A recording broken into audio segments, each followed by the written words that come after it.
আসমান থেকে বৃষ্টি বর্ষণ হয়ে এই জমিন যেমন ও আপনার ফসলের জন্য উর্বর হয়ে যায়, যেই জমিনে শহীদের রক্ত ধরে ওই জমিনে আল্লাহর দিন প্রতিষ্ঠার জন্য উর্বর হয়ে যায়। কোনো মান ঠিক কিনা?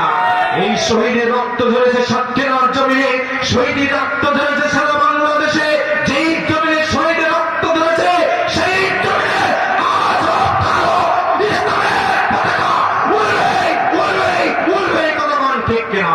শহীদের মর্যাদা দিকে আল্লাহ পাক বললেন, ও আমার দুনিয়াবাসী, আমার ইমানদারেরা, শহীদদেরকে মৃত্যু পাবো না, শহীদরা জীবিত, তাহলে আমি আল্লাহর কাছ থেকে রিজিক প্রাপ্ত। কথা কান ঠিক কিনা? ওয়ালা তাকুলু লিয়াকুতালু ফি সাবিলিল্লাহ, যে আল্লাহর পথে মৃত্যুবরণ করেছে তাদেরকে মৃত্যু। শহীদদেরকে আল্লাহ কিভাবে জীবিত রাখেন একটুখানি লক্ষ্য করলে বুঝতে পারবেন। সেখানে ওই ইরাকের জমিনে আল্লাহর নবীর দুইজন সাহাবীকে আল্লাহর নবীর দুইজন সাহাবীর লাশকে উদ্ধার করা হয়েছিল। একজন ছিল হযরত জাবের রাদিয়াল্লাহু তাআলা আনহু, আর একজন ছিল হযরত হুযায়ফা রাদিয়াল্লাহু তাআলা আনহু। এই দুই সাহাবীকে ওই ইরাকের দশটা নদীর পানি দাফন করানো হয়েছিল, কিন্তু দশটা নদীর ধস নামার কারণে তাদের কবরের ভিতরে পানি যাইতেছিল, পানি উঠে যাইতেছিল। আব্দুল্লাহ এই হুযায়ফা রাদিয়াল্লাহু তাআলা আনহু, তিনি ওই তৎকালীন সময় ইরাকের বাদশা ছিল, বাদশা ফয়সাল। হযরত হুযায়ফা রাদিয়াল্লাহু তাআলা আনহু একদিন রাতের বেলায় বাদশা ফয়সালকে স্বপ্নের ভিতরে বলেন, ও বাদশা নামদার, দশটা নদীর পানি আল্লাহর নবী, আমরা দুই সাহাবী হযরত জাবের এবং আমি হুযায়ফা, আমাদেরকে দাফন করানো হয়েছিল। দশটা নদীর পার হয়ে যাওয়ার কারণে আজকে আমাদের কবরের ভিতরে পানি ঢুকতেছে, জাবেরের কবরের ভিতরে পানি ঢুকতেছে, আমার কবরের ভিতরে পানি ঢুকতেছে, কাদা হয়ে গিয়েছে। বাদশা নামদার, আমরা হলাম আল্লাহর নবীর দুই সাহাবী, আমাদেরকে এখান থেকে উঠিয়ে অন্যত্রে একটু দাফনের ব্যবস্থা করুন, আমরা কাদার ভিতরে পানির ভিতরে থাকতে পারতেছি না। বাদশা ফয়সাল প্রথম দিন এই স্বপ্ন দেখার পরে তিনি ভাবলেন এটা হয়তো কোন শয়তানের কুমন্ত্র, শয়তানের ধোঁকা, এটা ভেবে তিনি রাষ্ট্রীয় কাজে ব্যস্ত থাকার কারণে স্বপ্নের দিকে গুরুত্ব দিলেন না।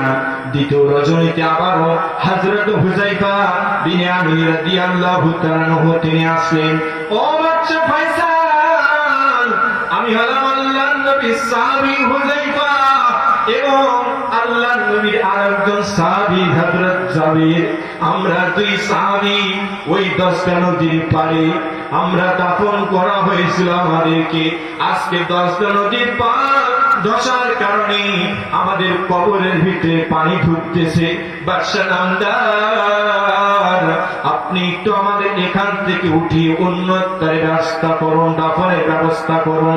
এমন স্বপ্ন যখন বাদশা দ্বিতীয় দিনও দেখলেন, এই দিনও তিনি রাষ্ট্রীয় কাজে ব্যস্ত থাকার কারণে গুরুত্ব দিলেন না। এবার হুযায়ফা রাদিয়াল্লাহু তাআলা আনহু ইরাকের ওই সময়কার মুফতি সাহেবের কাছে ওই পরের দিনে রাত্রি তৃতীয় রজনীতে স্বপ্ন দেখেছেন, মুফতি সাহেব, আমি হলাম আল্লাহর নবীর সাহাবী হযরত হুযায়ফা এবং আরেকজন সাহাবী আছে হযরত জাবের, আমরা দুইজন সাহাবী দশটা নদীর পাড়ে আমাদেরকে দাফন করা হয়েছিল। দশটা নদীর পার ভাঙার কারণে আমাদের কবরের ভিতরে পানি ঢুকতেছে, আমাদের থাকতে অসুবিধা হইতেছে। মুফতি সাহেব, আপনি একটু আমাদেরকে এখান থেকে ব্যবস্থা করে অন্যত্রে দাফন করার ব্যবস্থা আপনি করুন। এই মুফতি সাহেব যখন এই স্বপ্ন দেখলেন, রাত যখন গভীর, রাতে উঠলেন, তাহাজ্জুদের নামাজ পড়লেন, তড়ি ঘড়ি করে ফজরের নামাজ পড়ে বাদশার দরবারে চলে গেলেন। বাদশা নামদার, বাদশা নামদার বাদশার সামনে গিয়া মুফতি সাহেব চোখের পানি ছেড়ে কান্না শুরু করলেন। বাদশা যখন প্রশ্ন করলেন, কি ব্যাপার মুফতি সাহেব, আপনি কান্দেন কেন? তখন এই মুফতি সাহেব বলেন, ও বাদশা ফয়সাল, আজ রাত্রে আমি এমন এক স্বপ্ন দেখেছি, যে স্বপ্ন দেখে আমি আর ঠিক হয়ে থাকতে পারতেছি না। বাদশা বললেন, কি স্বপ্ন আপনি দেখেছেন?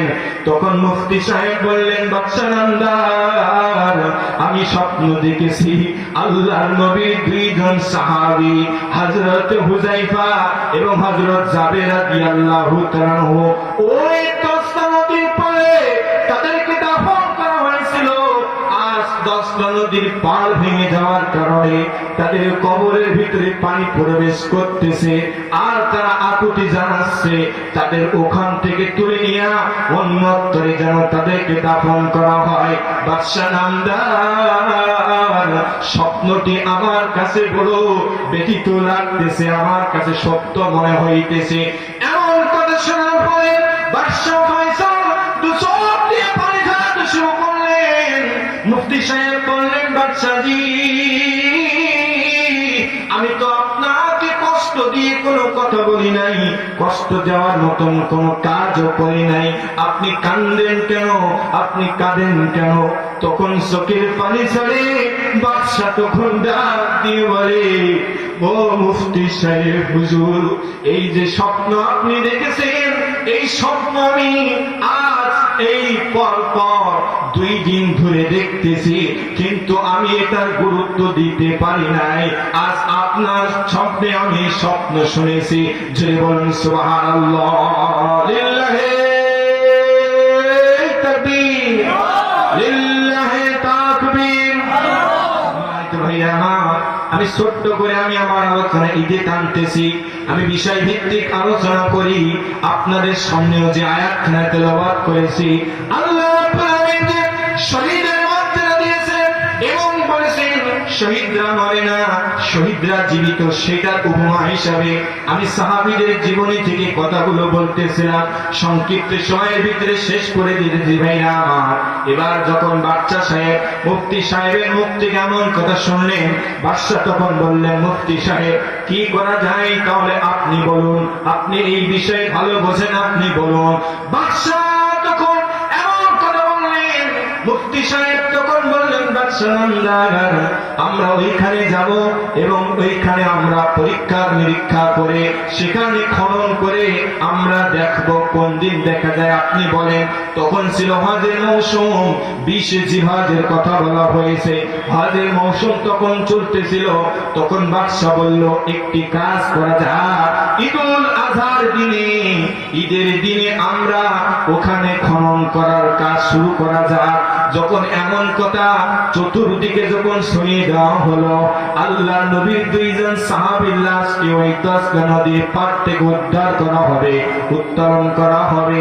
ঈদের দিন এমন যখন বিজ্ঞপ্তি প্রত্যেকটা চ্যানেলে সব জায়গায় যখন দেওয়া হয়ে গেল, সবার মনে যখন চলে গেল, তখন ওই সময় হাজিদের মৌসুম, যখন হজের মৌসুম, হজকারীরা হাজিরা তখন আর জি জানো, বাদশা নামদার, ঈদের দিন না তুলে ঈদের পর 10 দিন পরে যদি আপনি তুলেন, আমরা মদিনায় ঘুরতেছি, নবীকে দেখতে পাইতেছি না, নবীর সাহাবীদেরকে দেখি নাই, নবীকে দেখি নাই, আমরা শুনেছি নবীর 2 সাহাবীর লাশ উদ্ধার করবেন। ও বাদশা নামদার, কুরবানির দিন না তুলে আপনি কুরবানির ঈদের পরে 10 দিনের আপনি লাশটা উদ্ধার করবেন। হাজিদের এমন অনুরোধে বলা হয়েছে, কুরবানির ঈদের 10 দিন তথা 20 জিলহজ, এই ঘোষণা যখন দেওয়া হয়ে গেল, সংক্ষিপ্ত করে বলতেছি, 20 জিলহজ সোমবার দুপুর 12টা নাগাদ, এমন সময় সমস্ত দেশ বিদেশ থেকে হিন্দু, মুসলিম, বৌদ্ধ, খ্রিস্টান সবাই আল্লাহর নবীর 2 সাহাবীর লাশ উদ্ধার হবে এমন কথা শুনে যখন তারা চলে আসলো, কাজ যখন শুরু করা হলো, খনন যখন করা হলো, দেখা গেল আল্লাহর নবীর ওই 2 সাহাবী, হযরত হুযায়ফা, হযরত জাবের, 2 সাহাবী এখনো পর্যন্ত অক্ষত অবস্থায় ওখানেই শুয়ে রয়েছেন। চিৎকার করে বলুন সুবহানাল্লাহ। বলা হয়েছে, তাদেরকে তোলা হলো, সমস্ত ব্যক্তিবর্গ, লোকজন সবাই দেখতে থাকলো। বলা হয়েছে সেখানে একজন চিকিৎসক বিজ্ঞানী ছিল, তারা বলল আমরা এই নবী সাহাবীর দুই চোখ দুটো পরীক্ষা করতে চাই। চোখ পরীক্ষা করা হলো, দেখা গেল এখনো পর্যন্ত চোখে বিন্দু পরিমাণ কোন সমস্যা হয়নি। যেরকম আল্লাহু আকবার। এমন দৃশ্য দেখে সাহাবীদেরকে দেখে তখন বিভিন্ন ইহুদিরা তারা আল্লাহর প্রতি ঈমান আনলো। তারা বলল কোরআন সত্য, ইসলাম সত্য, নবী সত্য, নবীর সাহাবীরা সত্য। তারা ঈমান এনে মুসলমান হয়ে গেল। যেরকম সুবহানাল্লাহ।